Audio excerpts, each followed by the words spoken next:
রে আমার ভিতরে যেইভাবে ঈমান আসে এরার ভিতরেও সেইভাবে ঈমান আসতে পারে।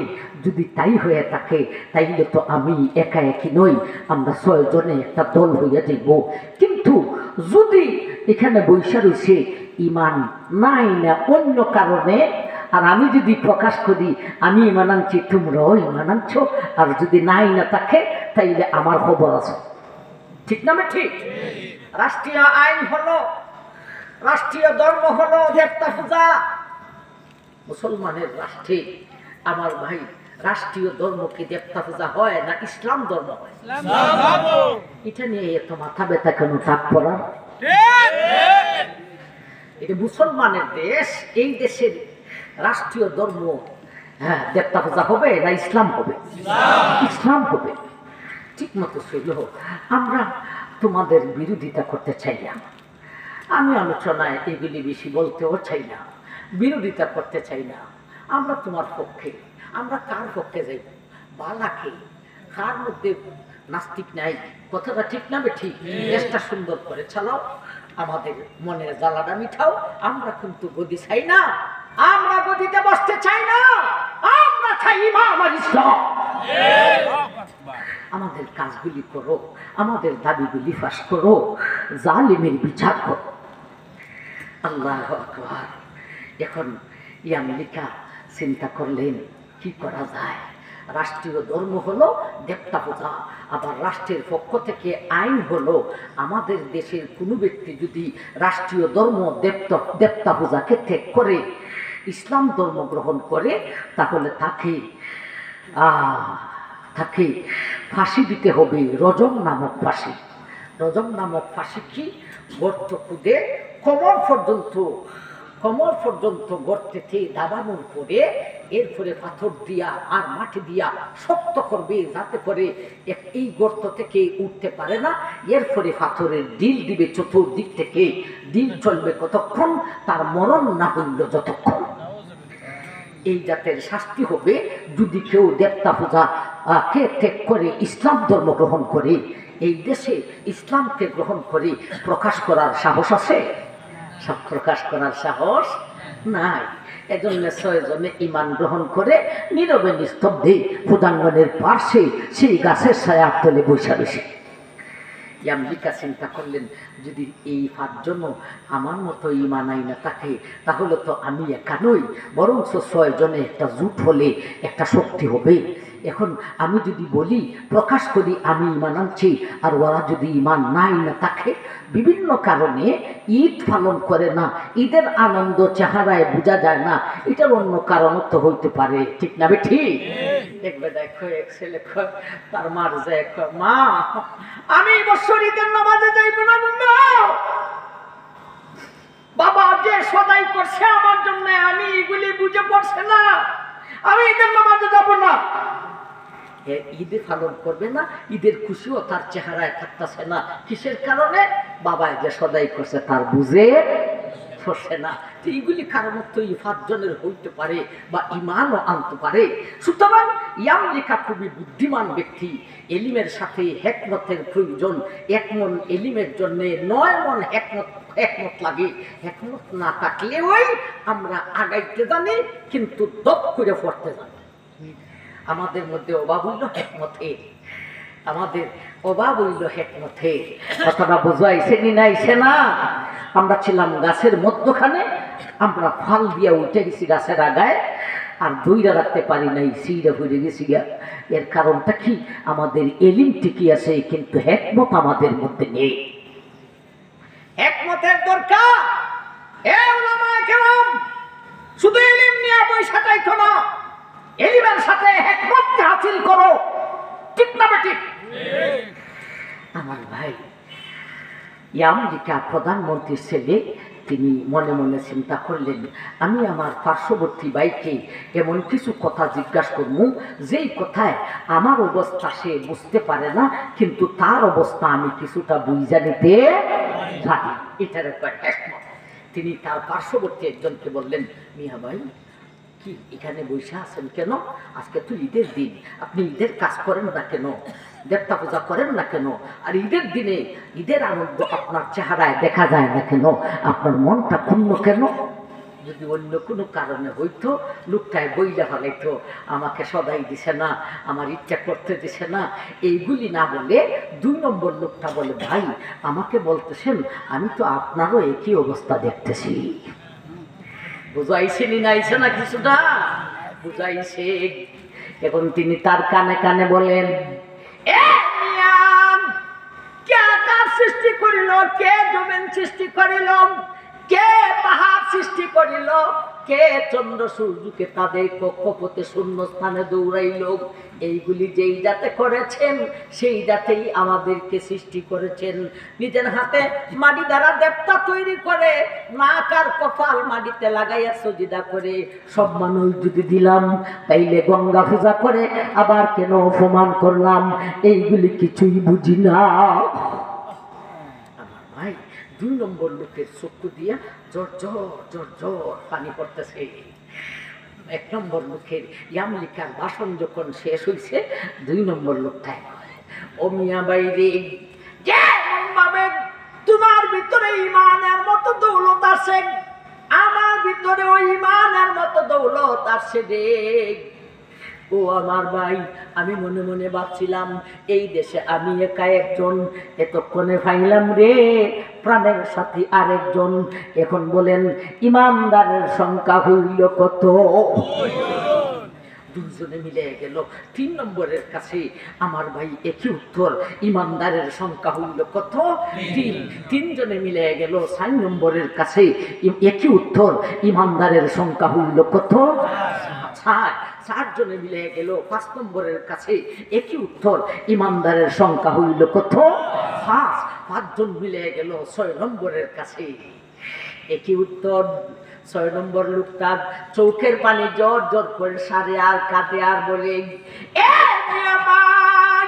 আমি মনে মনে ভেবেছিলাম এই দেশের ভিতরে আমি একা একজনই রে, এতক্ষণে পাইলাম রে প্রাণের সাথী আরো 5 জন। এতক্ষণে বলুন ইমানদারের সংখ্যা মৌলবাদীর সংখ্যা হইল কত? আল্লাহ সেই কথাটা বলতেছে, ইন্নাহুম ফিতিয়াতুন আমানু বিরাব্বিহিম। এরা ছিল কতজন যুবক, এরা নিজে নিজে কালিমা পড়ে ঈমান আনিয়াছিল। ওয়াজিদনাহুম হুদা। 13 নম্বর আয়াতের শেষ অংশ, ওয়াজিদনাহুম হুদা। জিদনা, আমি বাড়াইয়া দিলাম হুম এদেরকে, ওয়াজিদুনা হুম হুদা, আমি এদের ইমানি পাওয়ারকে বাড়াইয়া দিলাম। কেন বাড়াইলাম? এদের কাছে কোন নবী, কোন রাসূল, কোন ওলি, কোন গৌস, কোন কুতুব ইমানের দাওয়াত নিয়ে যাইতে হয় নাই। এরা নিজে নিজে বেঈমান বাপ দাদা হওয়া সত্ত্বেও নিজে নিজে গবেষণা করে কালিমা পড়ে ইমান আনছে রে। এই জন্য আমি আল্লাহ এদের ইমানি শক্তিকে এমন বাড়াইলাম, ইমানদারের পৃথিবীর বুকে ইমানদারের ইতিহাসের রেকর্ডটাকে ব্রেক করিয়া দিলাম। আরে যাদের ইমানি কথা, যাদের ইমানের কথা আমি আল্লাহ আমার কোরআনে পর্যন্ত বর্ণনা করিলাম। এই হলো 13 নম্বর আয়াত। আল্লাহু আকবার। শব্দ বুঝাইছে নি যাইছে না? আমরা আয়াত কান বুঝাইতাম পারছি নি না পারছি না?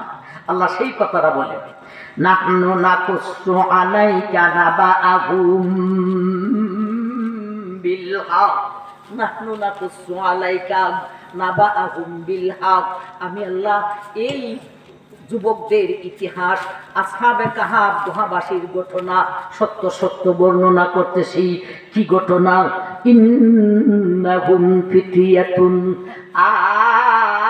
আমানু বিরব্বিহিম, এরা ছিল কতজন যুবক, আমানু বিরব্বিহিম, এরা তাদের রবের প্রতি ঈমান আনিল, ওয়াজিদনাহুম হুদা, আমি আল্লাহ এদের ইমানি পাওয়ারকে এমন বাড়াইলাম, পৃথিবীর বুকে ইমানদারের রেকর্ডকে ইতিহাসের রেকর্ডটাকে ব্রেক করিয়া দিলাম। আর যাদের ইমানের শক্তির কথা আমি আল্লাহ আমার কোরআনে পর্যন্ত বর্ণনা করিলাম। 13 নম্বর আয়াত। এখন আমরা 14 নম্বর আয়াতে যাইব। ওয়ারাবাতনা আলা কুলুবিহিম ইয কামু ফাকালু রাব্বুনা রাব্বুস সামাওয়াতি ওয়াল আরদি লান নাদউয়া মিন দুনিহি ইলাহান লাকাদ কুলনা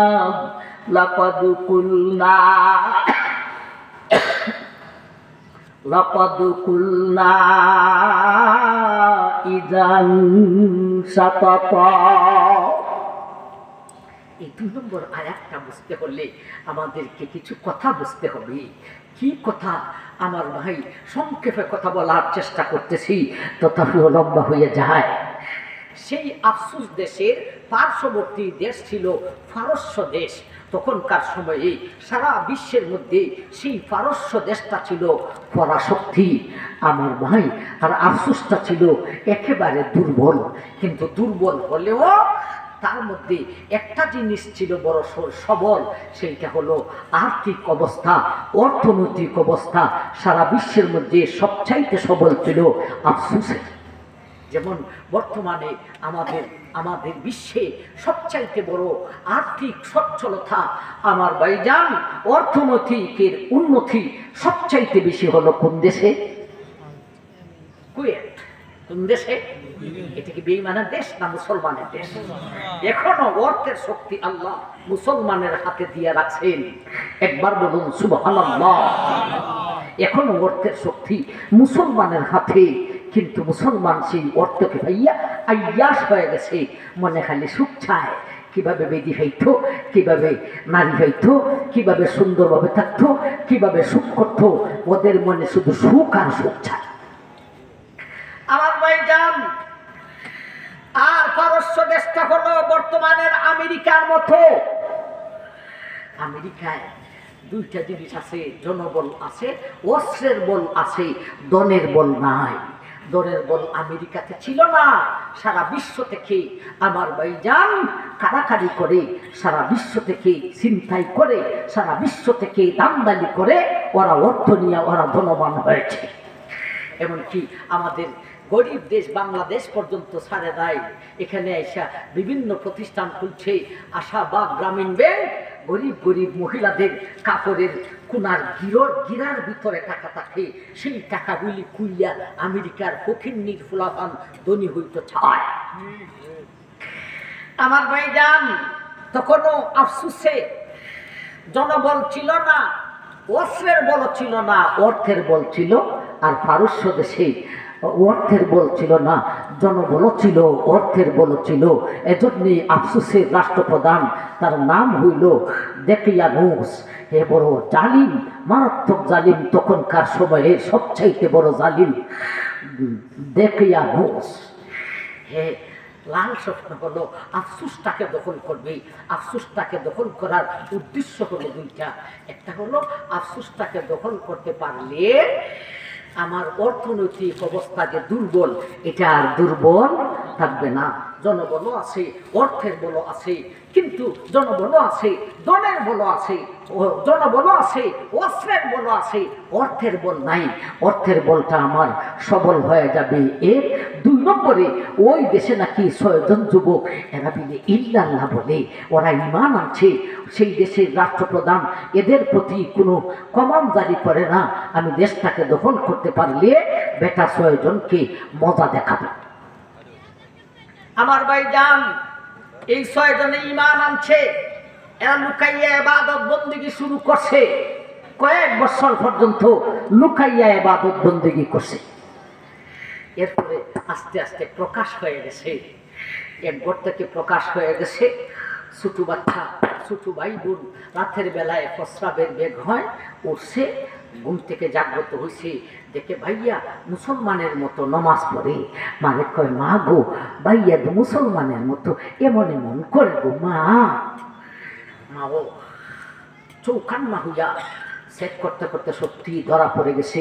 এমনভাবে 6 জনের ইমানের খবর রাজপাশ হয়ে রাষ্ট্রপ্রধান পর্যন্ত পড়ছে, কিন্তু রাষ্ট্রপ্রধান এদের প্রতি কোনো কমান্ড জারি করে না। কেন কমান্ড জারি করে না? 2 কারণে। একটা হলো কমান্ড জারি করে না 2 কারণে। একটা হলো এরা হলো মন্ত্রী মিনিস্টারের ছেলেরা, ঠিক না ঠিক? 6 জন মন্ত্রী মিনিস্টারের ছেলেকে যদি আমরা ফাঁসি দিয়া দিই, দেশটাকে সামাল দেওয়া বড় কঠিন হয়ে যাইব, ঠিক না বেটি? এখনো বর্তমানের প্রধানমন্ত্রী যদি চান 6টা উল্লেখযোগ্য মন্ত্রীর 6টা ছেলেকে ফাঁসি দিবেন, প্রধানমন্ত্রীকে দেশটাকে সামলিয়ে রাখা সম্ভব হবে? আমার ভাই জাহান, 2 নম্বর কারণ হলো তখনকার সেই আফসোস দেশের রাষ্ট্রপ্রধান অত্যন্ত অসুস্থ ছিল, গুরুতর রুগ্ন ছিল। রুগা বেড়ায় এত বড় ভূমিকা কিভাবে পালন করবে? এজন্যই রাষ্ট্রপ্রধান কোনো ভূমিকা পালন করে না। এরা এতদিন লুকাইয়া ইবাদত করছে, প্রকাশ যখন হয়ে গেছে আর লুকাইয়া ইবাদত বন্দিগি নয়। এরা এইবারে 6 জনে একটা জোট হয়েছে। এই 6 জনে মিলা আমার ভাই এরা গ্রাম থেকে বের হয়ে মাঠের মধ্যে বাড়িঘর করছে, সেখানেই তাকে ইবাদত বন্দেগী করে, আর লুকাইয়া নয়, প্রকাশ্যে ইবাদত বন্দেগী। এদিকে আফসোসের পার্শ্ববর্তী দেশ পারস্য দেশ, এই দেশের রাষ্ট্রপ্রধান সম্রাট দেকিয়ানুস আমার ভাই জাহান হে কয়, আমি দেশটাকে দখল করব। দেশটাকে দখল করতে পারলে আমার 2টা উদ্দেশ্য সাধন হবে। এক তো অর্থনৈতিক অবস্থা দুর্বল হয়ে গেছে, অর্থনৈতিক অবস্থাটা সবল হবে। দ্বিতীয়ত 6টা ছেলে মিলে ইল্লাল্লাহ জফে আমি তাদের বিচার করব, মজা দেখাইব। তবে দেশটা দখল করব কখন? কয়, রাষ্ট্রপ্রধান অসুস্থ যখন মারা যাইবে আমি দেশটাকে দখল করে ফেলাবো। রাষ্ট্রপ্রধান যেদিন মারা গেছে এই দিনই সে তার বাহিনী নিয়ে একটা ধাক্কা দিয়েই রাষ্ট্রটাকে পুরাটা রাষ্ট্রকে দখল করে ফেলেছে। আমার ভাইজান, অর্থনৈতিক অবস্থা আর দুর্বল রয়েছে না, সবল হয়ে গেছে। কত সবল হয়েছে? সেই রাজধানী শহর পারস্য থেকে পরিবর্তন করে আফসোসের মধ্যে নিয়ে গেছে সংসদ ভবন। সেই সংসদ ভবনে একটা বিল্ডিং তৈরি করছে, এত বড় ভাই। বিল্ডিংয়ের ভিতরের অংশ ছিল 3 মাইল। সেই বিল্ডিংয়ের ভিতরে আমার ভাইজান 81টি সিংহাসন ছিল। একটা ছিল বড় আর বাকি 80টা সিংহাসন ছিল ছোট ছোট।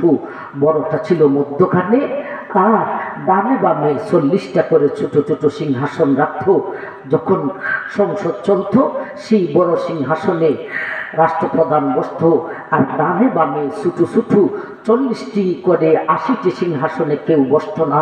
বসত নাতে রাখতো কেন আমার ভাই? রাখতো এজন্যে যে বড়টাকে বড় দেখানোর জন্যে। ডানে বামে যদি ছোট সিংহাসন না থাকে বড়টাকে বড় দেখানো যাবে না, ঠিক না? ঠিক। হাঁটো বেটাকে যদি জামাই দেখাইতে চাও, হাঁটো রে আমার ভাই। ওই দিন ওই বাড়ি থেকে বড় যারা লাম্বা যারা ওদেরকে বিদায় করে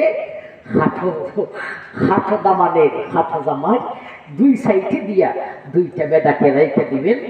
এই পাত্র থেকে জামাই থেকে এই 2 জন আরো হাঁটান। তাই এই লোকজনে দেখে বলবে জামাইটা হাঁটো, কথা ঠিক, হাঁটো হইলেও চলে। তার ডানে বামে যে 2টা লোক ছিল ওই 2টা লোক থেকে মোটামুটি লাম্বাই লাগছে। রাষ্ট্রপ্রধান এও 80টা সিংহাসনে কেউরে বসাইতো না, কিন্তু এই 80টা সিংহাসনের মধ্যখানে বড় সিংহাসন রাখতো কেন? বড়টাকে বড় দেখানোর জন্য। আমার ভাই, যখন সংসদ শুরু হইতো তার সামনে 3 জন যুবক আইসা দাঁড়াইতো। একজনের হাতে একটা পাখি থাকতো, তিনজনের হাতে তিনটা প্লেট, একজনের প্লেটে একটা পাখি, আরেকজনের প্লেটে জাফরান, আরেকজনের প্লেটে হলো গোলাপ। যখন সংসদ চলার বেল বাঁচত, সঙ্গে সঙ্গে ট্রেনিং প্রাপ্ত পাখিটা উড়া দিয়া পার্শ্ববর্তী প্লেটে গিয়া গোলাপের মধ্যে সারা ফাঁক ডুবাইত, এরপরে উড়া দিয়া পার্শ্ববর্তী প্লেটে জাফরানে গিয়ে সারা ফাঁকের মধ্যে জাফরান লাগাইত। গোলাপ আর জাফরান তার পাখের মধ্যে লাগিয়ে 3 মাইল লম্বা সংসদ ভবনে দুটো পাখকে তারা দিয়া কয়েকটা রাউন্ড দিয়ে 3 মাইল লম্বা সংসদ ভবনের ভিতরটাকে জাফরান আর গোলাপের সুগন্ধে মাতুয়ারা করে সেই পাখিটা রাষ্ট্রপ্রধানের মাথায় যেয়ে বসত। যখন সংসদ শেষ হওয়ার বেল বাজত, মাথা থেকে উড়া দিয়া ওই যুবকের প্লেটে যেয়ে আবার বসত। বলেন, অর্থনৈতিক অবস্থা দুর্বল রয়েছে না অনেক চাঙ্গা হয়ে গেছে? চাঙ্গা। দুই উদ্দেশ্যে দেশটাকে দখল করেছিল, একটা তো সাধন হয়ে গেছে, এখন হইল 10 জনের 6 জনের বিচার করবে, এই 6 জনের বিচারে এখন হাত দিবে। এই কথাটা আল্লাহ 14 নম্বর আয়াতে আলোচনা করেন। রাষ্ট্রপ্রধান কয়, আমি দেশটাকে নতুন দখল করছি, এখনই যদি আমি রক্তপাত চলে যাই, দেশটাকে সামলিয়ে রাখা খুব কঠিন হবে। এই খাটাখাটি রক্তপাত না করে আমি যদি হিকমতের সাথে কাজ করি, আমি এই 6 জনকে হত্যা না করে, কাটাকাটি না করে, এই 6 জনকে যদি দেশের বড় বড় পদ দিয়া দেই, কারণ এরা হলো মন্ত্রী মিনিস্টারের ছেলেরা, এরা বুদ্ধি জ্ঞান গর্ব রাষ্ট্র পরিচালনার জ্ঞান এদের কাছে সেই পর্যায়ের। সুতরাং আমি 6 জনকে হত্যা না করে দেশের 6টা পদ যদি দিয়া দিই, কি পদ দিব? এরার বাবারা ছিল যেই পদে, ওদেরকে দিব সেই পদ। যে ছিল প্রধানমন্ত্রীর ছেলে, তারে বানাবো প্রধানমন্ত্রী। যে ছিল অর্থমন্ত্রীর ছেলে, তারে বানাইব অর্থমন্ত্রী। এমনভাবে 6টা মন্ত্রীর ছেলেকে, এই 6 জনকে 6টা মন্ত্রিত্বতা দিয়ে দিব। সে তো নিজেই রাষ্ট্রপ্রধান হয়ে। এতে করে হইব কি জানো? এই 6 জন পদের লুবে ইমান সাইডা দিব। নাউজুবিল্লাহ বিল্লাহ। এতে করে 6 জনই ইমান সাইডা দিল, দেশটাও সুন্দর চলল, মারামারি খাটাখাটির তো কোনো প্রয়োজন নাই।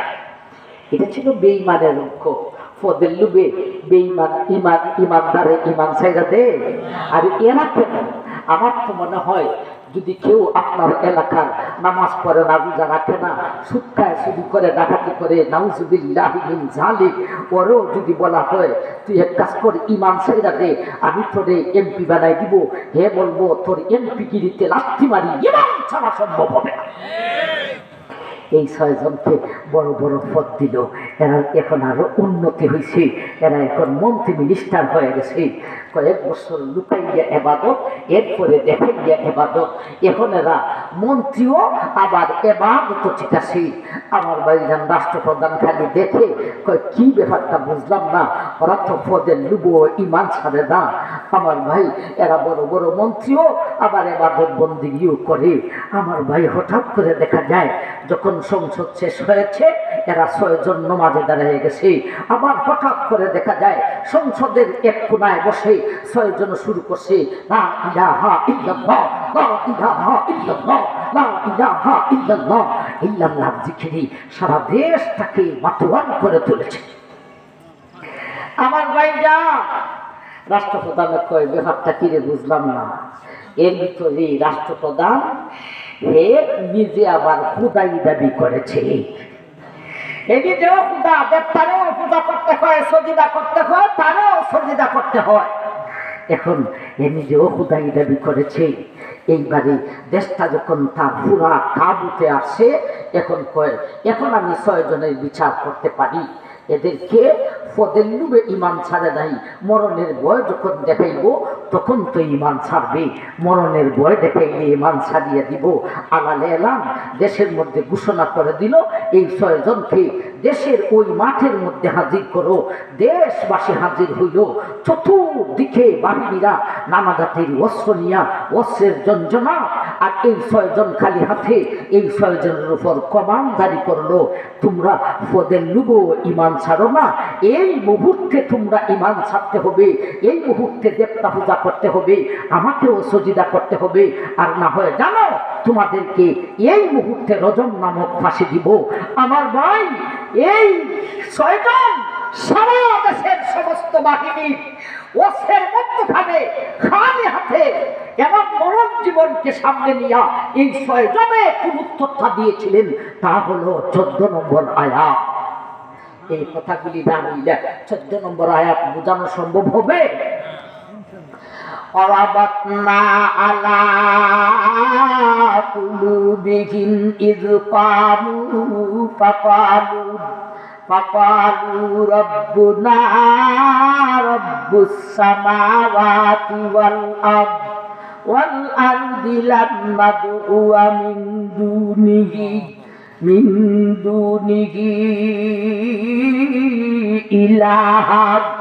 ইলাহান লাকাদ কুলনা ইযান সাকাতা ওয়া রাবাতনা আলা কুলুবিহিম।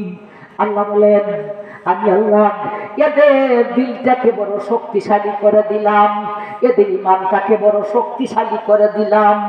ইয কামু ফাকালু, যখন ওরা দাঁড়াইয়া উত্তর দিল, রব্বুনা রব্বুস সামাওয়াতি ওয়াল আরদ, এ সম্রাট মানুষ, আমাদেরকে মরণের ভয় দেখাইতেছ, আমাদেরকে রজম নামক ফাঁসি দিবেন, মরণের ভয় দেখাইতেছ, এতদিন ফদের দিয়া আমাদেরকে পরীক্ষা করেছ, ফদের লুবে ইমানদার ইমান ছাড়ে না, এখন মরণের ভয় দেখাইতেছ, মরণের ভয়ে ইমানদার ইমান ছাড়ে না। এ রাষ্ট্রপ্রধান, তোমাকে রব মানবো, দেবতাগুলিকে রব মানবো আর সজিদা করবো, এটা কোনোদিনও সম্ভব না। রব্বুনা রব্বুস সামাওয়াতি ওয়াল আরদ, আমাদেরকে রজম নামক ফাঁসি দিবে, তোমার যদি মনে চায় রজম নামক ফাঁসি দিতে তাও দিতে পারো, তোমার যদি মনে চায় আমাদেরকে করাত দিয়া 2 টুকরা করে দিবে তাও করতে পারো, তোমার যদি মনে চায় আমাদের বুকটাকে ছিড়িয়া কলিজা বাহির করে তোমার দাঁত দিয়া সাবাইয়া আমাদের জীবন শেষ করে দিবে তাও করতে পারো। এরপরও জানিয়ে রাখো, ইমানের মতো দৌলত ছাড়তে রাজি না। আমার ভাই, এই ছিল তাদের মজবুত ইমান। এখন রাষ্ট্রপ্রধান করছে বড় বেকায়দায়। ভাইজান, এখানে মানুষের মধ্যে সমালোচনা শুরু হয়ে গেছে, হানাহানি খানাহানি শুরু হয়েছে। তাহবিলের রব, সে বিলের রব, কি রব, তার সে বিলে খুদা, তার খুদা এটা এখন 6 জনে ফাঁস করে নিতেছে, তার কমান তো ওরা মানে না। আরে মাইরা লবণ তো সহজ কথা, কিন্তু মানতে রাজি আছি, কিন্তু তোর কথা মানতে রাজি না, ইমান ছাড়তে রাজি না। এটা হলো বড় পাওয়া, এটা হলো বড় শক্তি। মারতে পারে, মরতে পারে, ইমান ছাড়তে রাজি না। আমার ভাইজান, রাষ্ট্রপ্রধান এখন এমন বেকায়দায় পড়ছে, খুদাই যাওয়ার ফলা এসে গেছে। এজন্যে জলদি কি করত, কি যে করবে, হঠাৎ করে কিছু করা যায় না। তার মনে এরকম অঙ্ক মুটেও ছিল না ওরা যে এই সমস্ত উত্তর দিবে, এখন হঠাৎ করে কি বুদ্ধি করবে। এজন্যে যুবক শোনো, তোমাদেরকে 7 দিন 7টা রাতের সময় দিলাম, বইজা সইনা উত্তর দিবায়। উত্তর যদি ভালো হয় জীবন রক্ষা হবে, পদও থাকবে, আর উত্তর যদি ভালো হয় না, পথ তো দূরের কথা, জীবন রক্ষা হবে না। 7 দিন 7 রাতের সময় দিছে, তফসিরুল্লাহ কয় দিছে না, সময় লইছে, দিছে না লইছে, লইছে। এ যে এখন কি করতো, বুদ্ধি বানাইতে হলে সময়ের দরকার, সুতরাং সময় দিছে না লইছে, লইছে। এইবারে এরা 7টা দিন চলে গেল, 6টা রাতি চলে গেল, আর আছে কতটুক? 1টা রাতি। 7টা দিন যে চলে গেছে, 6টা রাতি যে চলে গেছে, কোন অবস্থায় চলে গেছে। ফাঁসির তারিখ দিয়া দিলি খাবার দাবার আর ভালো লাগবে, বন্ধু বান্ধব ভালো লাগবে, কিন্তু এই 6 জনের মরণের তারিখ দিয়া দিছে, ফাঁসির তারিখ দিয়া দিয়েছে, কিন্তু 6 জনের খাবারও ঠিক আছে, ঘুমও ঠিক আছে, বন্ধু বান্ধবও ঠিক আছে, কোনো চিন্তা নাই, কোনো ফিকির নাই। এই 6 জনে বলেন জালিম দেখে আমসা মরণের ফয়সালা দিয়েছে, মরণের ফয়সালা জমিন থেকে আসে না রে, মরণের ফয়সালা আসে আল্লাহর আরশে আজিম থেকে। মরণের ফয়সালা জমিন থেকে হয় না, সেটা হয় আরশে আজিম থেকে। হে মরণের তারিখ দিছে, মরণের তারিখ সে জানে না, জানেন আল্লাহ। আর ও বক্তা যদি 7 দিন 7 রাত্রি পরে আমাদের ফাঁসি হইয়াও যায়, এত অসুবিধা কি? আল মৌতু জাসুল মুমিন, আল মৌতু তুফাতুল মুমিন। মরণকে মুমিনে ভয় পায় না, মরণকে মুমিনে ভয় পায় না। মরণ হলো একটা হাদিয়া, না মরলে জান্নাতি বাতাস পাওয়া যাবে না। নেককার যদি মরে, কবর জগতে রাখার সঙ্গে সঙ্গে বেহেশতি পোশাক, বেহেশতি বিছনা, বেহেশতি বাতাস তার গায়ে লাগানো শুরু হয়ে যায়। যে না মরলে হবে না, সুতরাং মুমিন মরণকে ভয় পায়। এই জন্য এই 6 জনে কয় মরণের ফয়সালা জমিন থেকে আসে না রে, মরণের ফয়সালা আসে আরশে আজিম থেকে। আমাদেরকে 7 দিন 7 রাত্রি পরে আমাদের মরণের তারিখ দিয়েছে। সত্যি যদি এই দিনে খোদার পক্ষ থেকে মরণ হইয়া যায়, তাইলে কোনো অসুবিধাও না। খাবার ঠিক আছে, ঘুমো ঠিক আছে, 7 দিন চলে গেছে, 6টা রাত্রি চলে গেছে, আর আছে মাত্র 1টা রাত্রি। আমরা 14 নম্বর আয়াত পারি দিলাম, এখন 15 নম্বর আয়াতে যাই।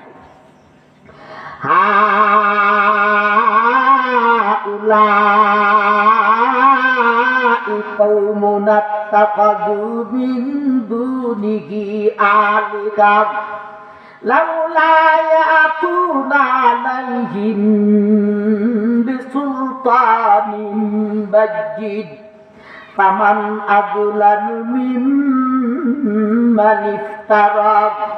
মিম্মান ইফতারা আলাল্লাহি কাযিবা। আমার ভাইজান, আমরা আসলাম 15 নম্বর আয়াতে। এখন 6 নম্বর রাতি শেষ, 7 নম্বর রাতে এসে পড়ছে।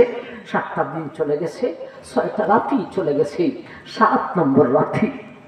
7 নম্বর রাতে যিনি প্রধানমন্ত্রী, এক সময় ছিলেন প্রধানমন্ত্রীর ছেলে, এখন তো তিনি নিজেই প্রধানমন্ত্রী, ঠিক না ঠিক? তিনি প্রধানমন্ত্রী। ইনি সন্ধ্যা রাতে বাকি 5 জনকে ডাকাইয়া বললেন, ভাই রাত্রি পোহাইলে তো আমাদেরকে ফাঁসি দিবে।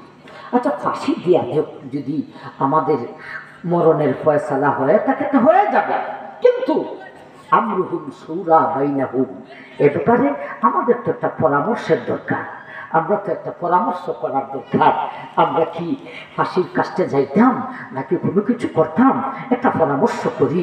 সুতরাং তোমরা আজকে গভীর রজনীতে আমার অমুক বাসায় আসবে। এই প্রধানমন্ত্রী ইয়াম লিখা, ইনি অত্যন্ত বড় ধনী, অনেকগুলি বাসার মালিক, অনেকগুলি বিঠার মালিক, অনেকগুলি বাগানের মালিক। মালিক হচ্ছেন প্রধানমন্ত্রী হইয়া না, না প্রধানমন্ত্রী হইয়া মালিক হন নাই। ওনার বাবা ছিল ধনী, ওনার দাদা ছিল ধনী, ওনার পরিবারের লোকরা ছিল ধনী। তিনি বললেন আজকে গভীর রজনীতে তোমরা আমার অমুক বাসায় আসবে, এখানে একটা আমরা 6 জনে একটা মিটিং করার দরকার। গভীর রজনীতে 6 জনের মিটিং শুরু হলো।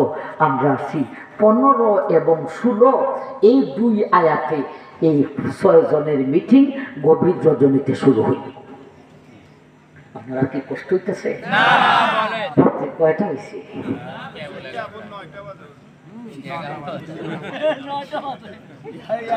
একজনে কয় 9টা বাজে। আল্লাহ, 9টা বাজে শুরু করছিলাম, 9:30 শুরু করছিলাম। আল্লাহ, 9:30, 10:30, 11:30 আপনার উঠে কিছু বলেন না, উঠেন না, উঠলে তো আমি বুঝতাম না মানুষ উঠা বসা করতেছে। কত ক্লান্ত হয়ে আসছি লম্বা সফর করে, আলোচনা মিটিংটাতে আমরা ফুটছি। আমার ভাই গভীর রজনীতে 6 জনের মিটিং শুরু হল। হাউলাই কওমুন আত্তাখাযু মিন দুনিহি আলিহাম লাউলা ইয়াতুনা আলাইহিম বিসুলতানিন বায়্যিন ফামান আযলামু মিম্মান ইফতারা আলাল্লাহি কাযিবা। ভাইজান, 6 জনের মিটিং শুরু করতে গিয়া একজন হলেন সভাপতি। 6 জন থেকে একজন গেলে থাকে কয়জন? 5 জন হলো সদস্য। মিটিংটা চলবে বড় স্বাভাবিক গতিতে। স্বাভাবিক গতি বলতে 5 জনে যার যে মনের ব্যথা কইব, আর সভাপতি সাহেবে সিদ্ধান্ত দিব। ঠিক না ঠিক? সভাপতি বানাইছে কারে জানেননি? বয়সে যিনি বেশি বড়, যিনি প্রধানমন্ত্রীর ছেলে ছিলেন, আর তখন তো নিজেই প্রধানমন্ত্রী, ওনারা সভাপতি বানাইছে। সভাপতি বানাইয়া সভাপতি সাহেব বলেন, আচ্ছা তোমাদের কি ব্যথা, তোমরা আজকে মিটিং এ বসো, তোমাদের মনের ব্যথাগুলি প্রকাশ করো। 5 জনের মনের ব্যথা 5 জাত না 1 জাতই? 1 জাত। এজন্য একা একা আলোচনা করছেন। 15 নম্বর আয়াতে 5 জনের মনের ব্যথা আলোচনা করেছে, আর 16 নম্বর আয়াতে সভাপতি সাহেবের সিদ্ধান্ত আলোচনা করেছে।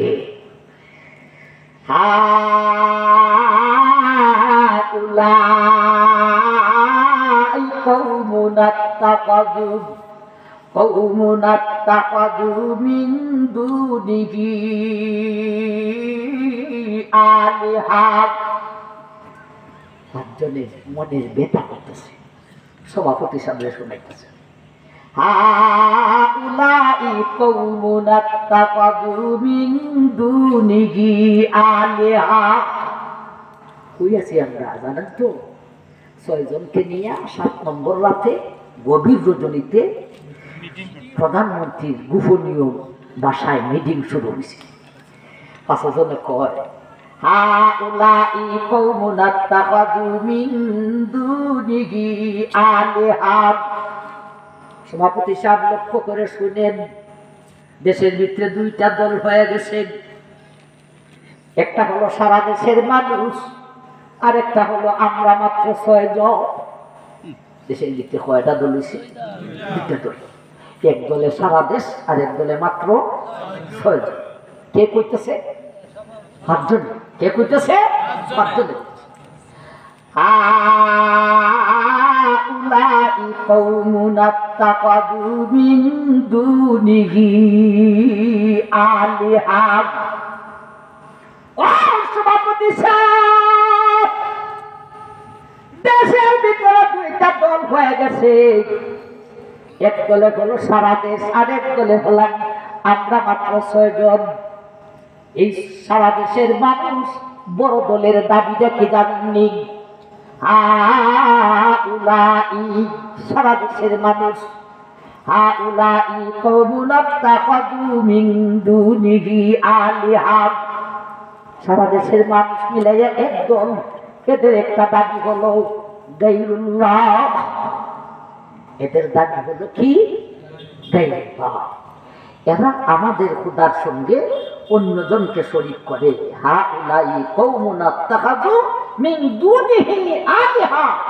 আল্লাহ ছাড়া অন্যজনকে আল্লাহর সঙ্গে শরীক করে।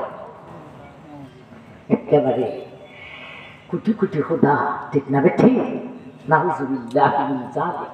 সভাপতি সাহেব লক্ষ্য করে শুনবেন, আর আমরা 6 জনের দাবি হলো ইল্লাল্লাহ। একবার সুবহানাল্লাহ। সারা দেশের মানুষ একদম, আমরা 6 জনে আরেকটা দল। 2 দলের দাবি কি? বড় দলের দাবি হলো গায়রুল্লাহ, আমরা 6 জনের দাবি হলো ইল্লাল্লাহ।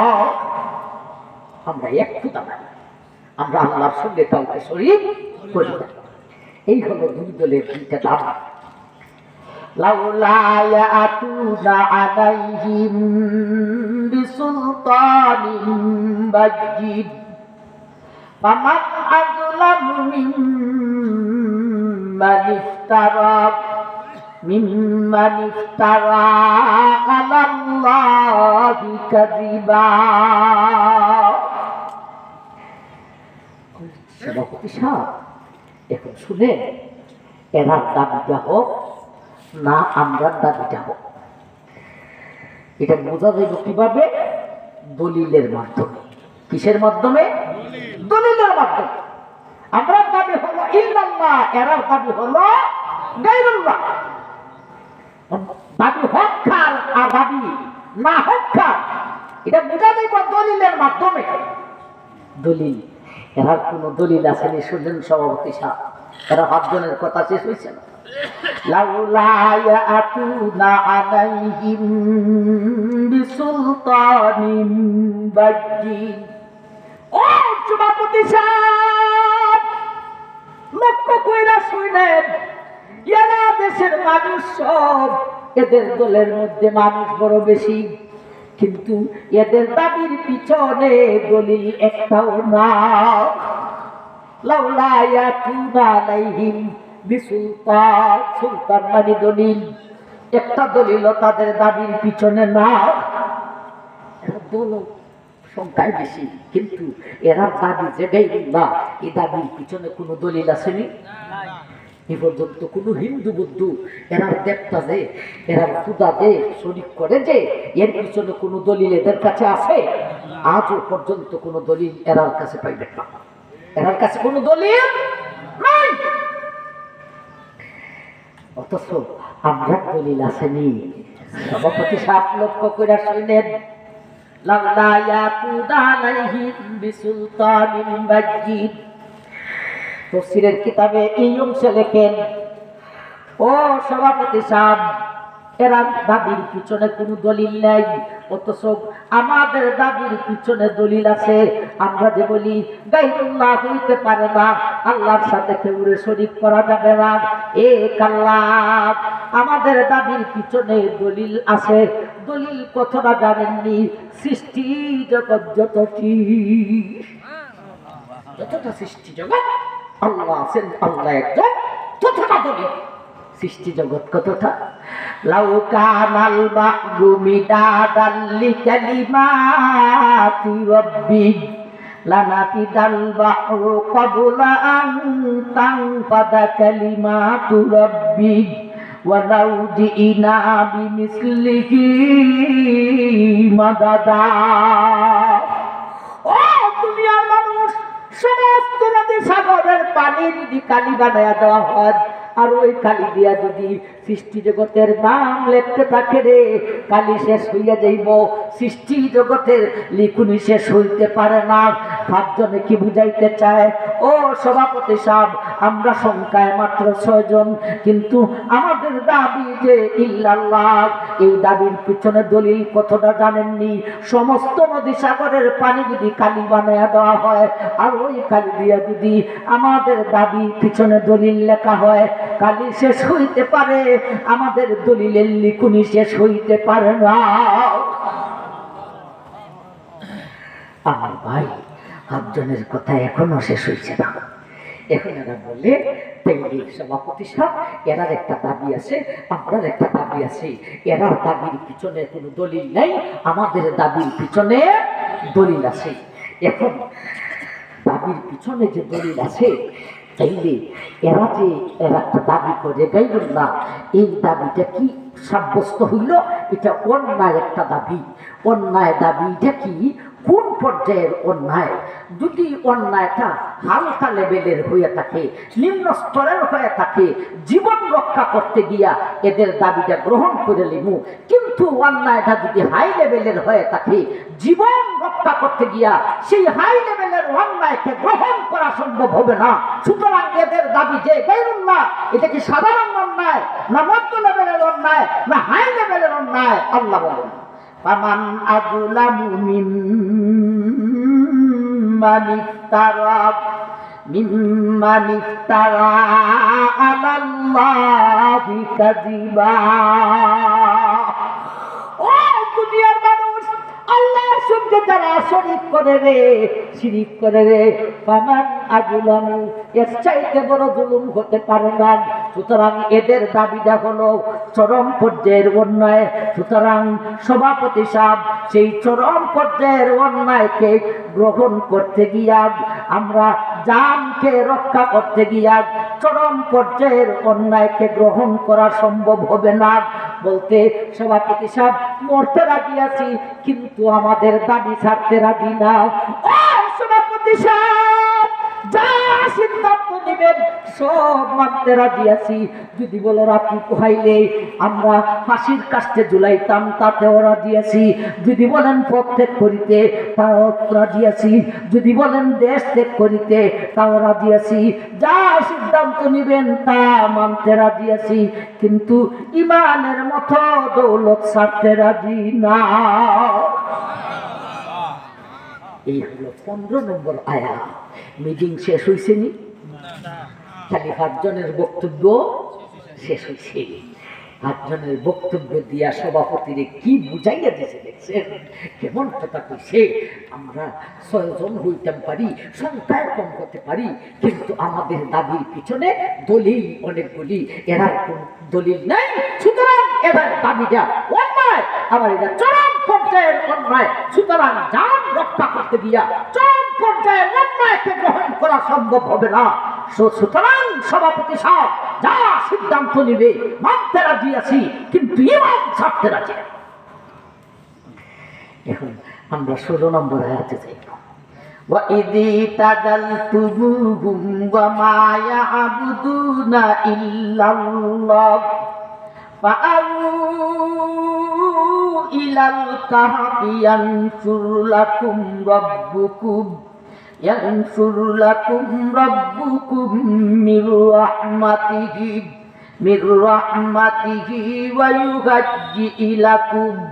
وَيُهَيِّئْ لَكُمْ مِنْ أَمْرِكُمْ مِرْفَقًا।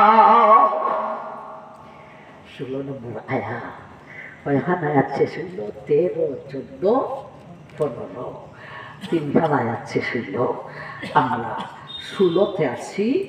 আর এদেরকে কোথায় রাইখা আমরা আজকে যাইতেছি 7 নম্বর রাতে গভীর রজনীতে প্রধানমন্ত্রীর গোপনীয় বাসায় মিটিংয়ে বসায় দিতেছি।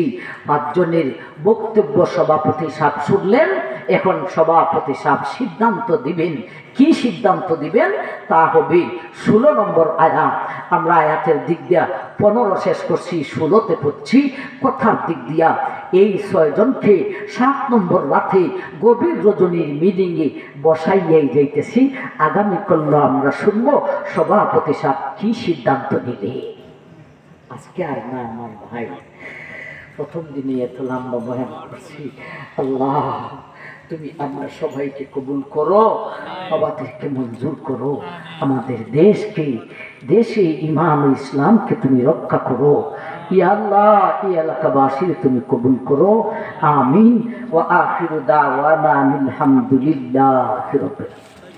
আগামী দিনে আরেকটু আগে বসাই বাচ্চা